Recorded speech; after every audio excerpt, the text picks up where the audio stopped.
Essa aula está sendo gravada para a turma de pintura digital para terceirização do curso de Jogos Digitais da PUC Minas.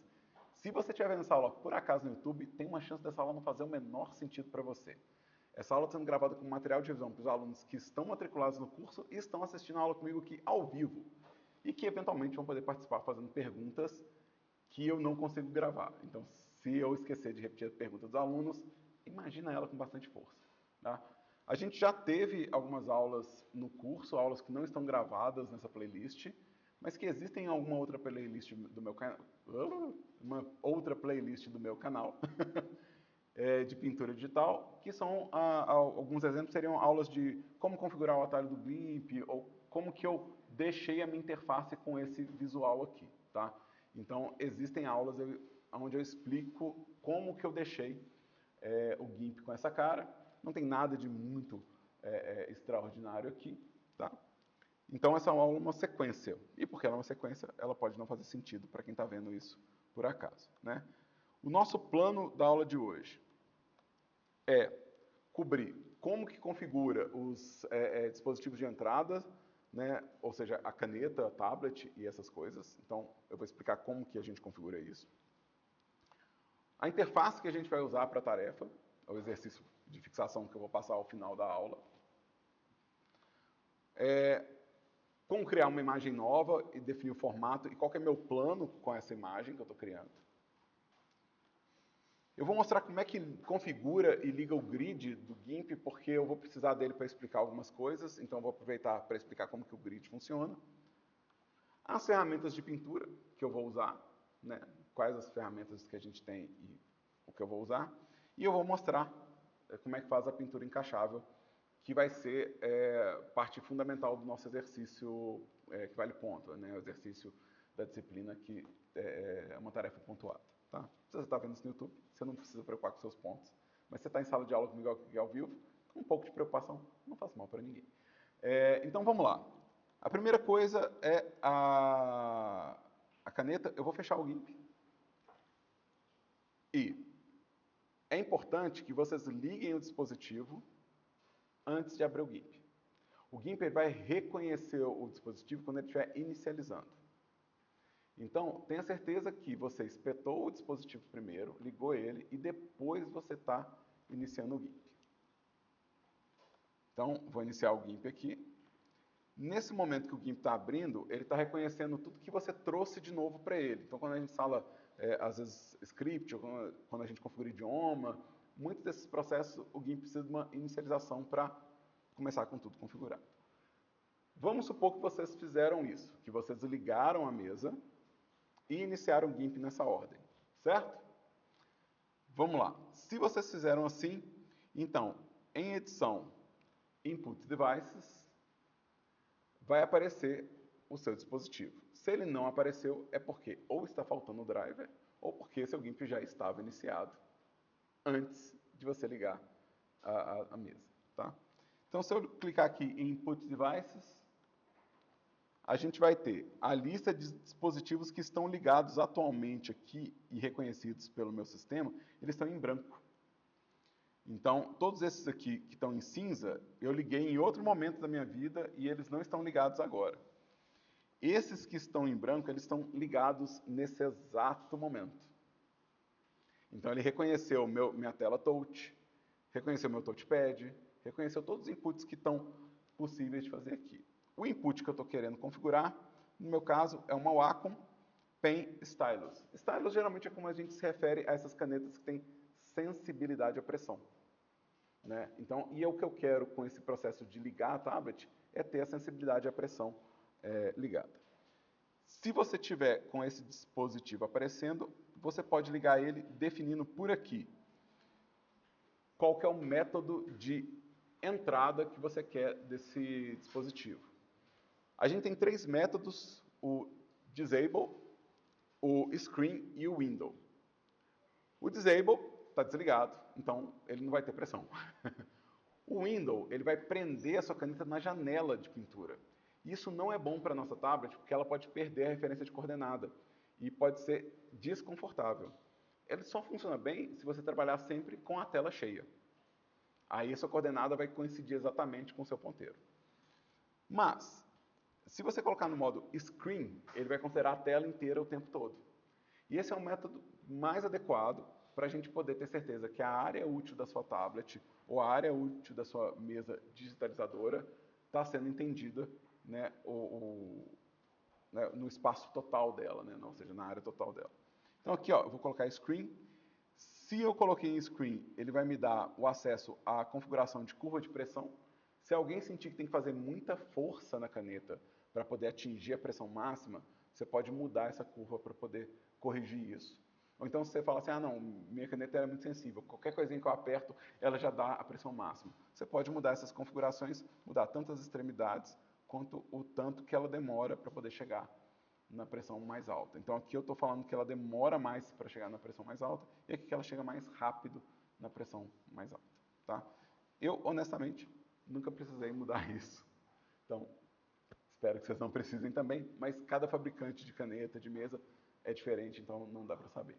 Uma vez que você colocou no modo tela, se quiser configurar a curva, pode configurar a curva, é só dar um save. Ele vai manter essa configuração salva, e toda vez que você iniciar o seu GIMP com a sua caneta ligada, ele já vai reconhecer qual que era a sua configuração. Você não precisa fazer esse processo de novo. Só se você estiver lidando com uma máquina nova ou uma reinstalação do GIMP. Então, isso foi o Input Devices. Pessoas, alguma pergunta? Tranquilo até aqui? Vocês não estão vendo. Pessoas que estão assistindo o YouTube não estão vendo as cabecinhas, mas quase todo mundo falou que está ok. Com exceção do Pedro Miró. Pedro Miró, qual é essa pergunta? Não é nessa aula. Isso vai ser na aula. É uma aula que já está gravada. Então, o Pedro Miró está fazendo uma pergunta sobre preferências de usuário, tá, gente? E isso, se você tiver a mesma dúvida que ele, como é que muda idioma e essas coisas, isso está numa aula já gravada lá no Canvas, as configurações do GIMP, tá? Depois que eu terminar essa gravação, eu posso responder para você, porque eu não tenho preocupação de estourar o tempo de gravação, beleza? Então, Input Devices foi isso aqui. Agora, vamos falar sobre a interface. O que eu vou usar aqui de interface, tá, gente? Quais são as coisas que eu vou usar para pintar hoje? Eu vou usar a janela de cor, tá? Então, eu vou usar a janela Colors. Essa janela Colors é essa daqui. Ela tem vários sistemas de seleção de cor. E eu gosto de usar o sistema de paleta. Mas vocês podem usar o disco, não tem problema nenhum. Né? Isso é só uma preferência. Tranquilo? Outra janela que eu estou usando é as opções de ferramenta. Eu, com frequência, vou querer mudar o tamanho do pincel, a opacidade do pincel, qual que é a ponta do pincel. Então, eu, com frequência, vou querer editar as minhas preferências da ferramenta. Então, aqui, ó, eu tenho Tool Options, que é essa janela daqui, ó. Então, essa janela vai ser bem importante para mim, para eu poder mudar o tamanho do pincel, mudar o aspecto dele, ou a força, ou qual que é a sensibilidade à pressão, né? Então, essa janela vai ser útil para mim. Além disso, eu vou usar a janela de camadas, que é essa daqui, tá? Eu vou pintar mais de uma textura e cada textura eu vou pintar numa camada diferente, então eu vou precisar da janela de camadas, tá? Então, chama Layers ela. Caso ela não esteja aberta, só clicar que ela aparece, tá? E eu vou usar também a janela de pintura simétrica, tá? Então eu vou usar a janela de pintura simétrica. Essa janela de pintura simétrica é que vai permitir que eu faça a textura repetitiva. Sem essa janela, não tem como eu pintar a textura repetitiva, beleza? Então, ela tem esse ícone parecendo uma borboleta. Essas são janelas que eu vou precisar. Sem elas, eu não vou muito à frente. Mas eu também gosto de pegar algumas janelas a mais que vão acelerar o meu processo. Então, eu vou pedir a janela de Tool Presets, que são configurações pré-definidas de ferramenta. Então, Tool Presets é uma janela onde eu tenho todas as minhas ferramentas básicas do GIMP e eu tenho vários pincéis pré-definidos para pintura. E isso pode me ajudar a chegar num pincel de bom resultado sem ter que configurar do zero. Eu também vou precisar de uma janela de presets diferente, que é a janela de presets que chama My Paintbrush. Essa janela eu considero importante para vocês que estão começando a pintar e que estão começando com o GIMP. Então, talvez você não tenha familiaridade com esse software. E o My Paintbrushes ele vai ter uma interface um pouquinho mais amigável para quem está começando, porque quando eu abrir ela aqui, ó, My Paintbrushes, a gente vai ter o quê? Vai ter uma prévia de cada pincel, o que ele faz como resultado. E esse pincel é um pouquinho mais fácil de eu entender qual que é a ferramenta que eu estou escolhendo para pintar. Então, para quem está começando e não conhece os pincéis do GIMP, essa é uma boa alternativa. Você não tem que ficar adivinhando demais o que o pincel faz. Ainda tem uma dose de adivinhação. Isso não é só olhou para a imagem e vou pintar bem. Mas ele reduz a quantidade de coisas que você tem que memorizar, né, e ele facilita também a memorizar. É possível trocar essa interface para ter também os nomes do pincel. O nome do pincel aparece aqui em cima, mas você pode também pedir para ele mostrar num formato de lista, aonde você vê, além do ícone, qual que é o nomezinho do pincel. Né? Uma vez que, se você gostou do pincel, talvez você queira saber o nome dele, né? E é uma prática que a gente vai ter, por exemplo, no Tool Presets. Quando a gente vai no Tool Presets, o que eu sei que está acontecendo aqui é o nome. Né? Eu aprendo pelo nome e não pelo ícone. Né? O ícone aqui ele não me ajuda a saber que tipo de pincel é esse. Tá? Vocês vão perceber que eu tenho bem mais pincéis do que vocês, mas é porque eu instalei um monte de pincel no decorrer de muitos anos de carreira. Esses pincéis eu disponibilizei para os alunos matriculados no curso no Canvas. E eles podem baixar e instalar se quiser também. Tá? Isso a gente demonstra na aula prática, mas é basicamente copiar essas configurações na pasta de configuração do GIMP do seu sistema operacional. É um Ctrl+C, Ctrl+V a instalação. Tá tranquila essa parte de interface, pessoas? Conseguiram pegar as janelas? Pedro? Como que adiciona cores numa paleta? Se você vai criar uma paleta, então você vai precisar de janela paleta, tá? As paletas que vêm no GIMP por padrão, geralmente elas estão travadas porque elas são instaladas por segurança no sistema. Se você modificar uma paleta do GIMP, como é que ele vai restaurar ela? Então o que a gente faz é, a gente duplica a paleta que você quiser, você pode duplicar ela, e aí ele vai abrir um editor de paleta para você. Esse editor de paleta permite que você crie cores novas aqui para sua paleta. Tá? Aí qualquer cor que você pegar com conta-gotas, você consegue adicionar aqui. Tá? Então, mas aí você pode inclusive nomear as cores e falar o que é cada coisa, é bem legal. Mas vamos lá. Essa foi a dúvida que a gente teve durante a interface. Vamos para o próximo assunto aqui, que é criar uma imagem nova, o formato dessa imagem e qual que é o meu plano com essa imagem. Tá? Então eu vou em Arquivo, New, é assim que eu vou criar uma imagem nova, né? File, New. Dentro dessa janela que abriu, quando eu cliquei em File New, eu vou definir o tamanho da minha imagem. Tá? E aqui é importante lembrar, a gente está fazendo pintura para jogos. Quem estiver vendo isso também no YouTube, é bom saber. A gente está fazendo para jogos, então alguns formatos são mais interessantes para a gente. As imagens com formato de 256, 512, 1024, 2048, que são formatos múltiplos, né, da potência de 2, né, de 2 elevado a 2, 2 elevado a 3, eles são os formatos que interessam a gente. Eu vou criar uma imagem de 1024 por 1024. Vocês podem criar uma imagem maior que isso, mas se for criar, seria uma imagem de 2048 por 2048, ou seja, né, é bem maior do que eu estou usando. E não há necessidade, não tem necessidade desse tamanho de imagem. Maior do que 2048 realmente complica. A Unity ela vai limitar o tamanho das imagens que ela consegue carregar e ela gera cortes nessas imagens. Ela faz versões reduzidas. E para o que a gente vai fazer, 1024 dá muito bem, tá? Então eu vou criar uma imagem de 1024 por 1024. Então eu vou digitar aqui esses valores, 1024 por 1024. E vou dar OK.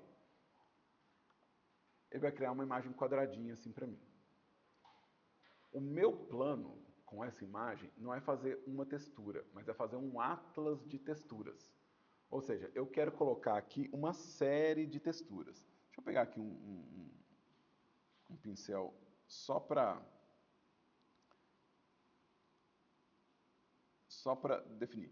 Eu consigo pensar aqui numa divisão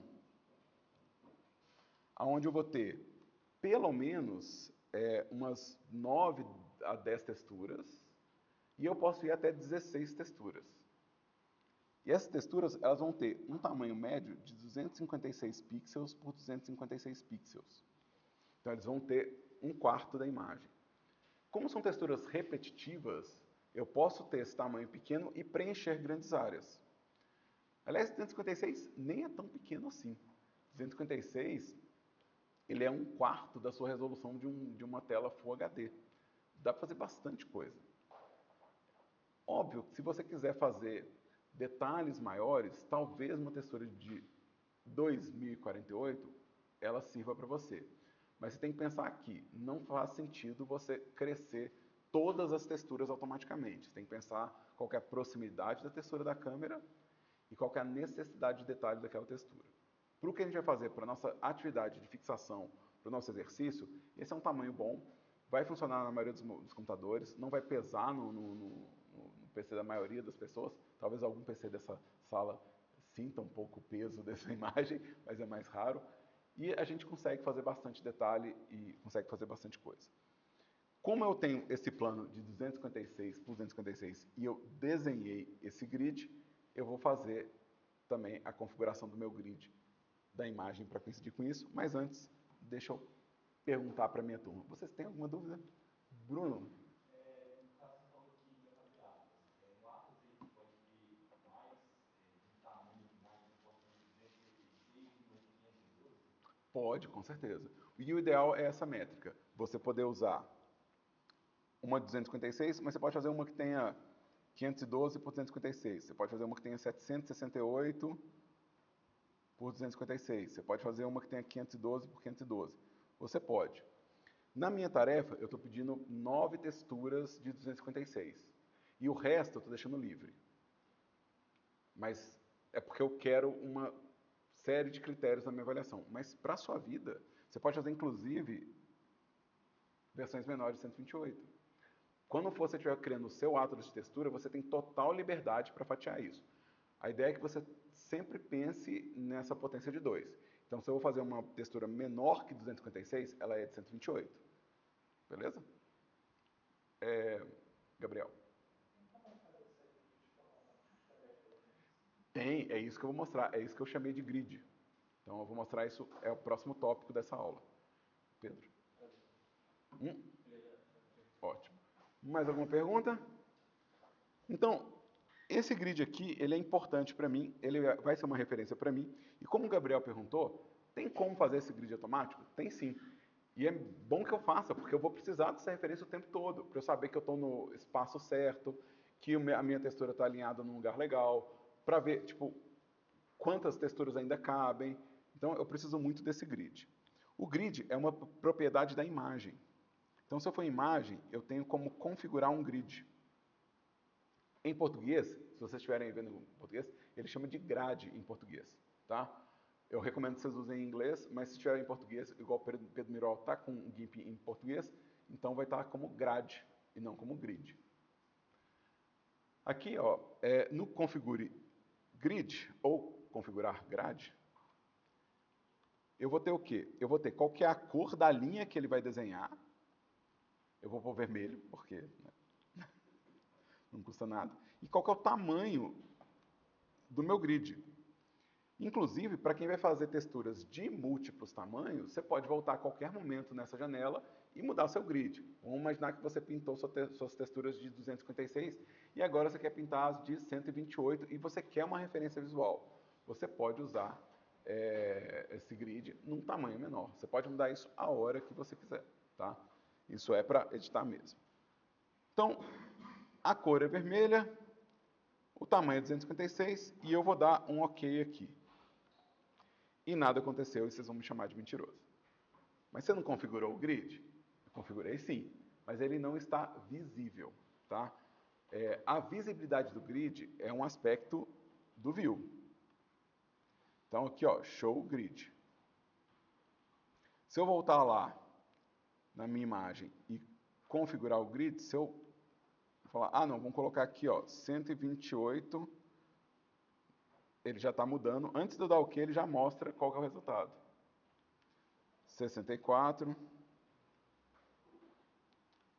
32, 16 e assim por diante. Acho que deu para entender. Eu não quero essa mudança, então eu posso tanto digitar o valor de novo, como eu posso só dar um cancelar e não salvar a minha alteração. Esse grid eu vou usar só como ponto de referência.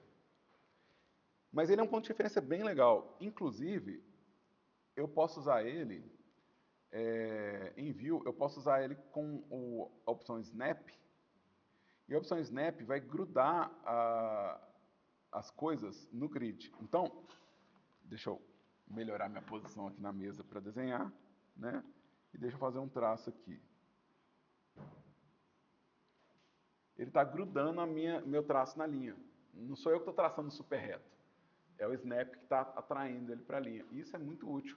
Você sabe que você pode ter uma tração aqui. Obviamente que eu, sem óculos, vai ser mais difícil. Deixa eu pôr meu óculos de novo. Não, sofri. Né? Porque ele não trava, ele aproxima. Então, se eu afastar, ou se eu tiver com a mão muito bamba, né, corre o risco de eu saltar. Então, ele ajuda, mas ele não trava totalmente. Tá? Eu vou tirar esse view, snap. Vou tirar esse snap, porque na hora que eu estiver pintando, eu não quero que minha pintura fique grudando no grid. Mas às vezes eu uso isso. Inclusive eu desenho quadrinho, essas coisas, eu uso isso para marcar o limite do enquadramento de quadrinho, né? Eu uso isso para um monte de coisa. Quando eu estou com preguiça de usar régua para as coisas, para fazer sprite para pixel art, isso é ótimo, isso é bom demais para fazer os sprites, isso é muito legal mesmo. E eu uso bastante o grid e eu uso bastante o snap, tanto que eu até criei atalho para eles, né? O meu atalho aqui, snap to grid, eu criei esse atalho não vem com o show grid, eu uso demais, eu uso tanto que eu preciso de um atalho para poder acessar. E é por isso que toda hora eu clico no lugar errado, porque eu estou tão acostumado a apertar o atalho que eu não decorei aonde que fica, eu tenho que forçar a minha memória.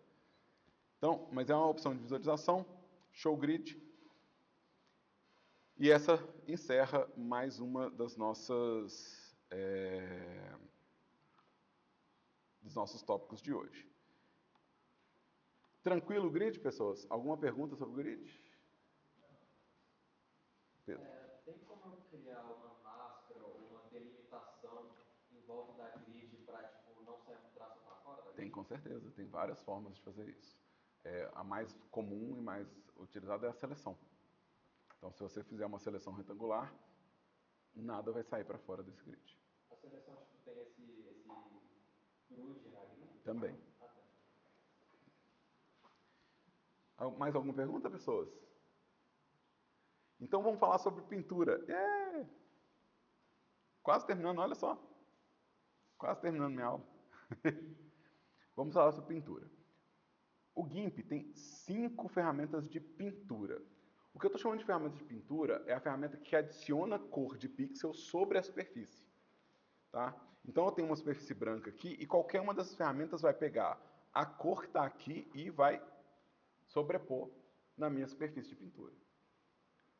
Existem outras ferramentas que podem ser usadas para pintura, mas elas não têm esse aspecto, né? Então, deixa eu pegar aqui e vamos desenhar com cada uma delas. Então, aqui o meu Paintbrush é uma ferramenta, é a mais comum do GIMP, né? É o pincel mais comum, né? Ele é um pincel que vai comportar da mesma forma que pincel de outros softwares, ele não tem nenhuma diferença prática, tá?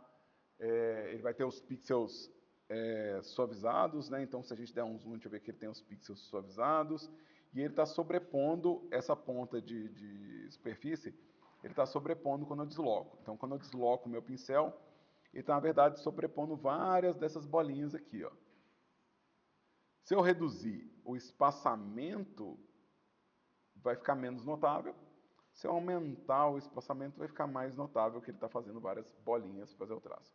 É como a maioria dos pincéis de software funciona. Tá? É como a maioria dos softwares. Quando você desloca o pincel, ele acrescenta uma dessas bolinhas. Toda vez que eu movo meu pincel, ele carimba uma bolinha dessas. Certo? A gente vai ter o pêncil que funciona do mesmo jeito, mas o pêncil ele não vai ter a suavização do traço. Então, quando eu fizer um traço com ele aqui, ele vai ser duro. O que é ótimo para pixel art. Se eu estiver fazendo pixel art, e eu faço bastante pixel art, na verdade, né? Eu tenho o Talk to Strangers é um exemplo, os 2 jogos do Oswald é outro exemplo, né? Prestação de serviço que eu fiz aí no mundo, de jogos que eu não posso revelar o nome, provavelmente. Não, ainda mais quando eu era funcionário fantasma. Então, a gente tem essa borda dura. Isso é o pencil, tá? O airbrush, ou aerógrafo, a diferença dele para o pincel comum é que ele continua pintando mesmo se eu não deslocar.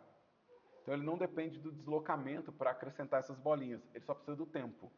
Então, se eu for muito rápido, ele vai dar um espaçamento grande. Deixa eu pegar uma bolinha mais dura aqui. Então, se eu for muito rápido, ele vai espaçar mais. Se eu for devagar, ele vai espaçar menos, porque ele está usando, ao invés do deslocamento, o tempo para colocar essas pontas. Bem legal. Bem legal mesmo. Né? Eu não sei explicar o que o Nankin faz, mas é a minha ferramenta favorita de desenho do GIMP. Ele simula o movimento de pena de Nankin, né, dessas bicos de pena. Então ele leva em conta velocidade, ele leva em conta ângulo, ele leva em conta uma série de fatores. Ele dá um traço muito legal e esse é provavelmente o pincel que eu mais uso no GIMP para fazer meus desenhos, que geralmente usam Line Art. Eu adoro essa ferramenta. E eu não conheço nenhuma ferramenta com o mesmo comportamento em nenhum outro software. É bem específico do GIMP essa daqui. Não que você não consiga fazer uma linha assim com outros pincéis, mas para quem acostuma com o comportamento dela, é muito legal o jeito que eles pensaram para fazer algo que realmente pareça ponta de nanquim. Né? Então, de novo, isso vem do meu background de quadrinho, né, de fazer ilustração. Eu gosto demais desse pincel. E o último da lista é o My Paintbrush. É o pincel que vai ter aquelas prévias bonitinhas. Isso aqui é um motor de pincel. Ele tem muitas configurações, mas aqui a gente está com ele bem suprimido mesmo. A gente está com uma versão meio pocket desse brush. E ele tem uns pincéis bem legais. Uma das coisas que eu acho que é o ponto alto dele em relação aos outros pincéis que a gente tem aqui no GIMP é que ele consegue misturar cor enquanto pinta. Então você consegue pegar uma cor e misturar com outra enquanto está pintando. Isso é bem legal. Né? Então, se eu quiser que tenha um pouco da mistura de um tom com outro, essa gradação suave que ele está gerando aqui para mim, misturando as duas cores, é porque ele está pegando um pouco do vermelho toda vez que eu estou pintando e misturando com o amarelo que eu estou colocando. E isso, dos pincéis do GIMP, esse é o único que faz esse processo de misturar a cor enquanto pinta. Eu adoro esse pincel, inclusive adoro esse pincel redondinho, bolinha, eu acho ele incrível e eu uso ele massivamente, principalmente quando eu quero que as coisas que eu estou pintando tenham essa cara de uma pintura mais parecida com tinta a óleo ou com tintas que secam devagar. Né? Então é bem legal mesmo. Eu, inclusive, vou usar ele para os nossos exemplos de hoje, tá? Eu vou usar esse pincel My Paint com essa opção aqui, que é o... Como é que é o nome dele? É o Basic Digital Brush. Esse é o básico do básico, que eu adoro. Então, vamos usar o básico aqui. Certo? Tranquilo essa parte, gente? Tranquilo? Alguma pergunta? Então, Eu recomendo que vocês experimentem todos os pincéis que vocês encontrarem na vida. A gente nunca sabe qual pincel que você vai se adaptar bem ou qual que vai te dar conforto. Isso é bem pessoal mesmo, tá? Eu gosto de vários e eu me divirto muito. E tem os que eu instalei, e tem os que eu carrego comigo. Então, assim, é bem isso. A gente não sabe qual que vai ser a ferramenta que vai se adaptar melhor a vocês. Então, experimenta todos, vai provando. A gente vai fazer exercícios de pintura, vai gastando aí. O próximo tópico nosso é a pintura repetitiva, né? É a pintura encaixável. A gente vai ter aqui, ó, esse painel de simetria que eu peguei em janelas, diálogos de encaixe, e a gente tem aqui, ó, pintura simétrica, tá? Para que a pintura simétrica funcione, eu tenho que ligar ela. Não é só ligar a janela, eu tenho que ligar a opção. Aqui, ó, ele está desligado. Então, quando eu desenho, nada acontece porque está escrito que nada vai acontecer. Se eu trocar isso para espelhamento, também nada vai acontecer, porque eu preciso ligar qual espelhamento que eu pretendo usar.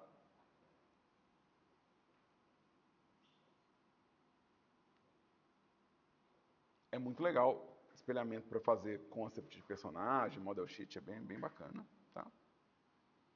Então, eu posso inclusive mover o meio dessa linha aqui, ó, para fazer um espelhamento fora do lugar aqui. Então você pode fazer um espelhamento dentro de um outro espaço, tá? Então, então a gente tem isso aqui. Eu tenho a opção mandala. A opção mandala, ela vai fazer uma repetição rotacionada, né?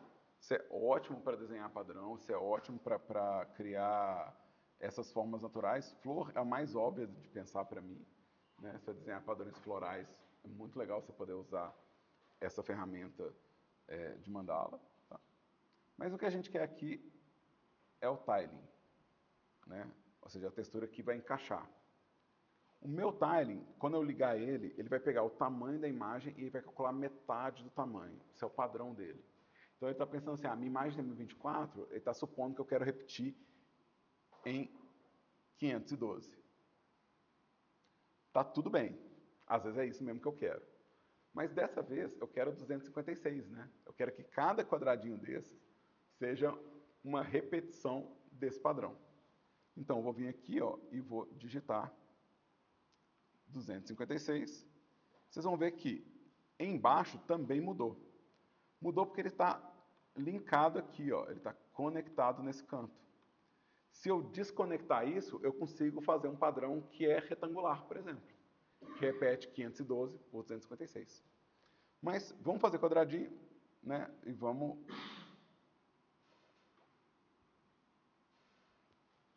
Então, isso aqui é a pintura de padrão repetitivo. Esse que é a nossa tarefa de hoje. Eu vou fazer um exemplo, ou dois, dependendo do nosso tempo. Né? E depois eu libero para vocês exercitarem. Tá? Então, tem algumas coisas que eu gosto de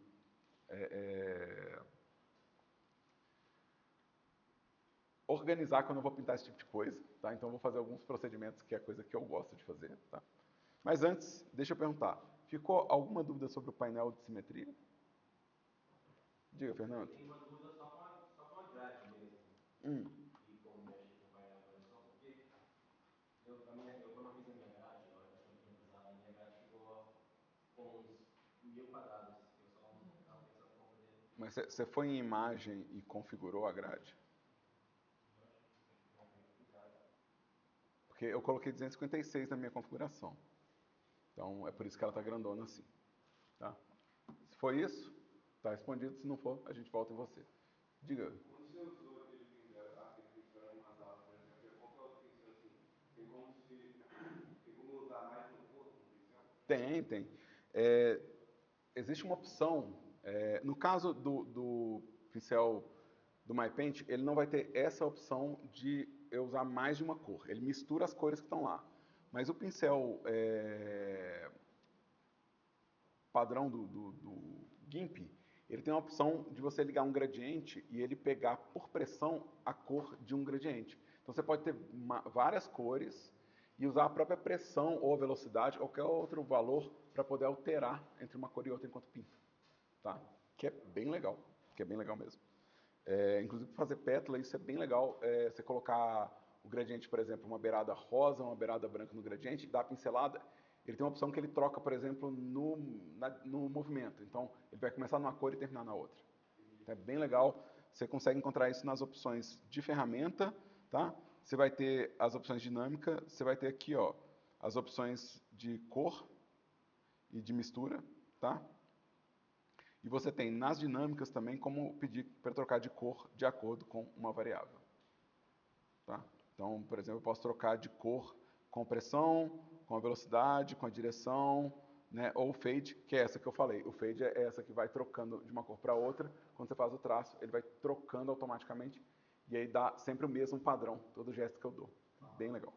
No caso do MyPaint, ele tem isso, mas isso não está tão explícito para a gente. Você vai encontrar alguns pincéis que fazem isso, mas é uma configuração bem mais complicada de fazer. Tá bom? Então é mais fácil fazer com o pincel do GIMP. Então, vou pegar aqui meu pincel básico, vou no MyPaint. E como que eu quero abordar essa pintura? Primeira coisa, a referência, gente.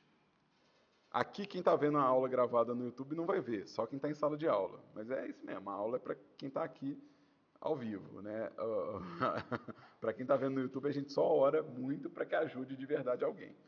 Mas o que eu estou falando aqui, gente, é sobre referência. Então, se você estiver ouvindo, imagina. Eu sei que você consegue imaginar e eu sei que você vai entender do que eu estou falando. Eu fui, sem sacanagem, eu fui esse final de semana no Leroy Merlin. Não é patrocinador, eu não estou ganhando nada com isso, até porque eles cobram caro pra caramba. E eu tirei um monte de foto de coisas que eles estão vendendo lá. Planta de plástico para decoração. E aí tem umas paredes de planta de plástico para decoração. Vários tipos.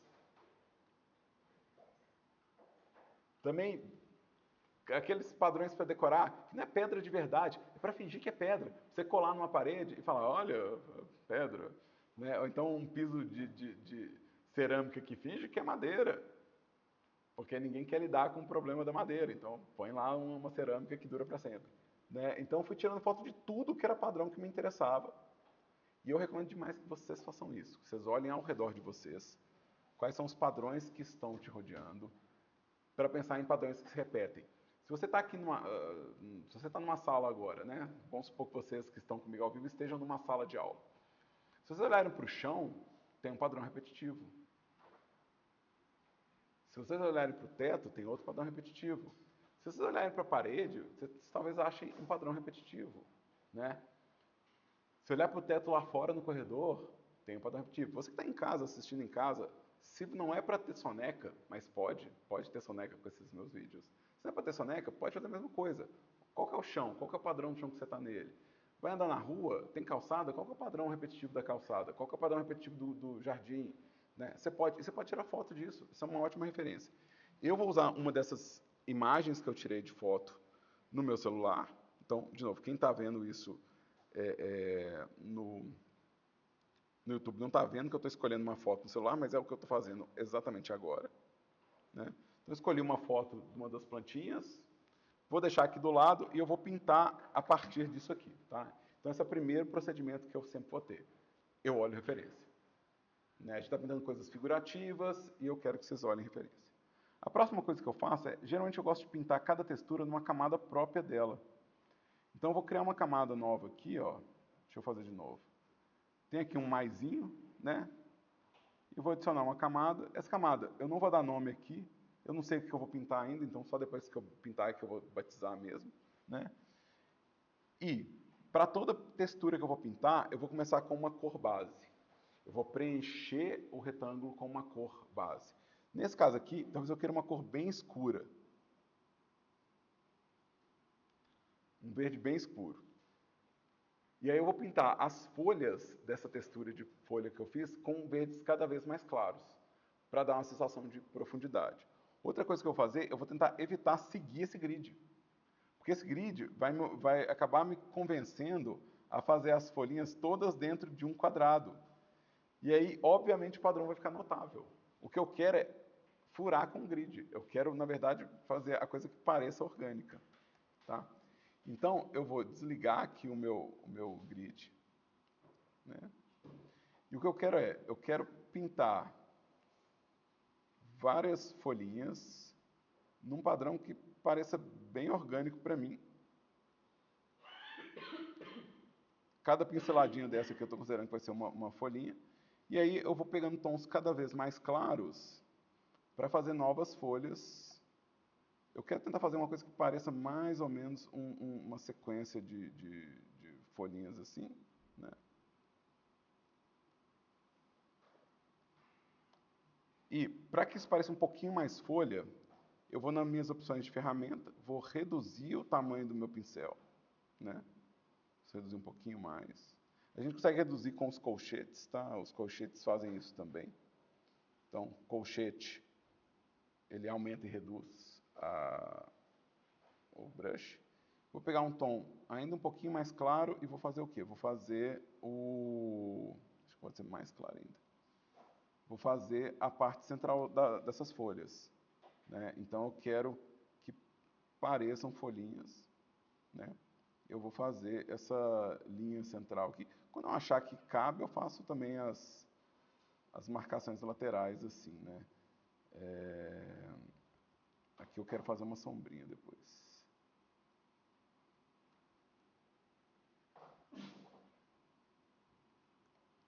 Deixa eu ver, será que vale a pena fazer tipo uns caulezinhos aqui? Deixa eu ver.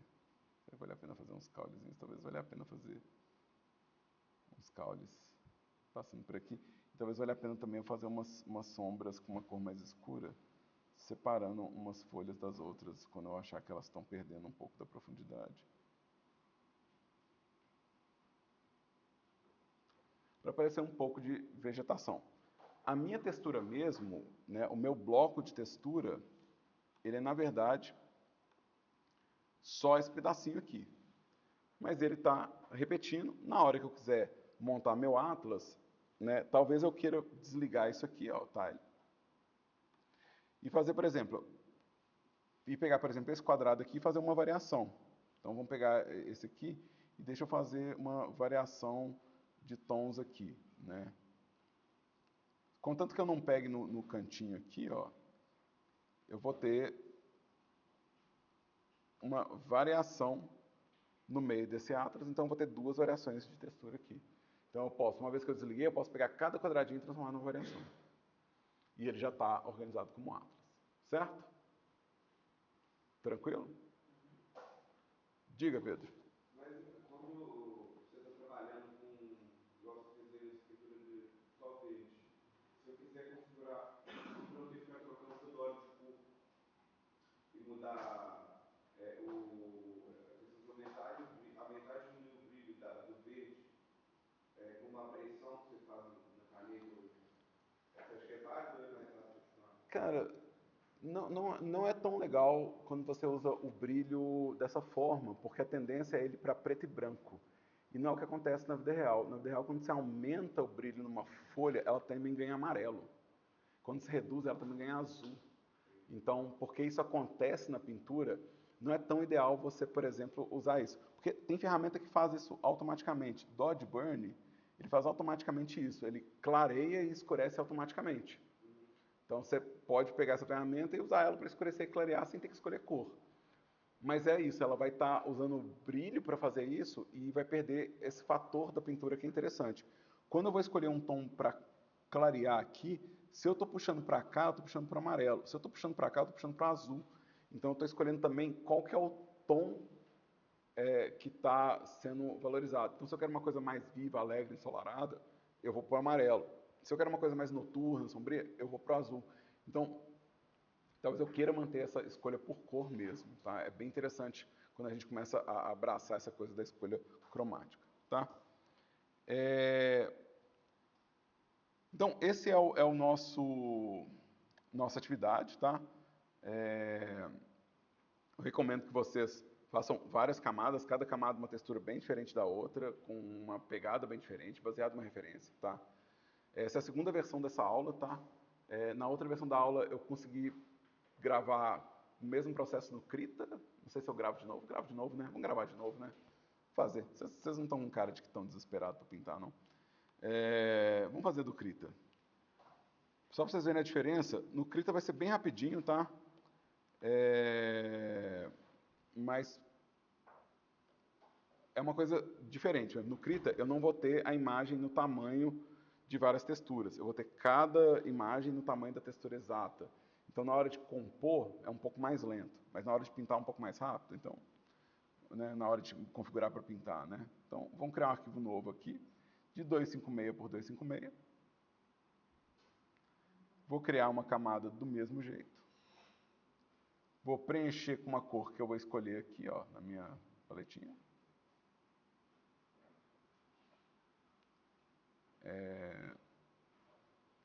Vou escolher um pincel genérico aqui do Krita. Ele está meio grande, vou reduzir ele com colchetes. E vou fazer o mesmo processo. Só que para pintar encaixado, eu vou ligar a pintura encaixada aqui, ó. E aí, é o mesmo procedimento.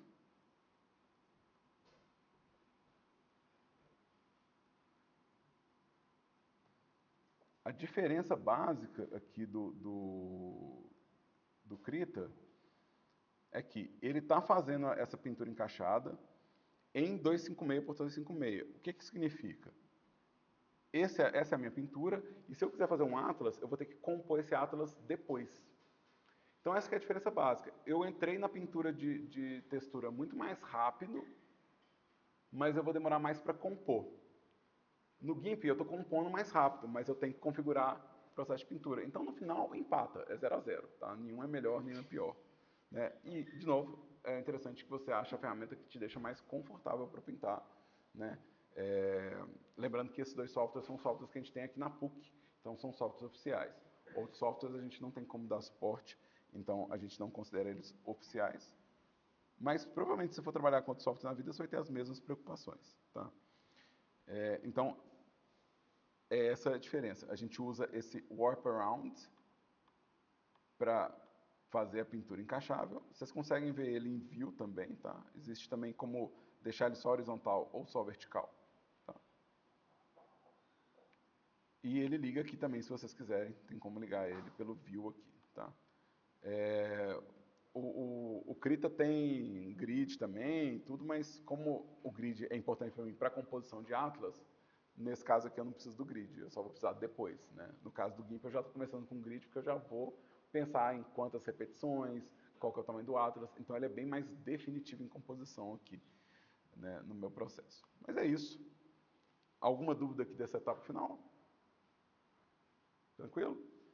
Então, gente, vou encerrar a gravação aqui. Agradeço a todo mundo que está aqui assistindo a aula comigo e teve essa paciência de ver eu gravando. Obrigado. Essa aula é a revisão de vocês. E para todo mundo que está assistindo no YouTube por algum motivo, tomara que tenha tido uma boa soneca, tomara que tenha sido legal. Eu acho que meus vídeos são feitos para dormir às vezes. E eu recomendo, independente se você está comigo ao vivo ou você está assistindo, eu recomendo que você experimente e faça o exercício de fixação de pintar várias texturas encaixáveis. E é isso aí.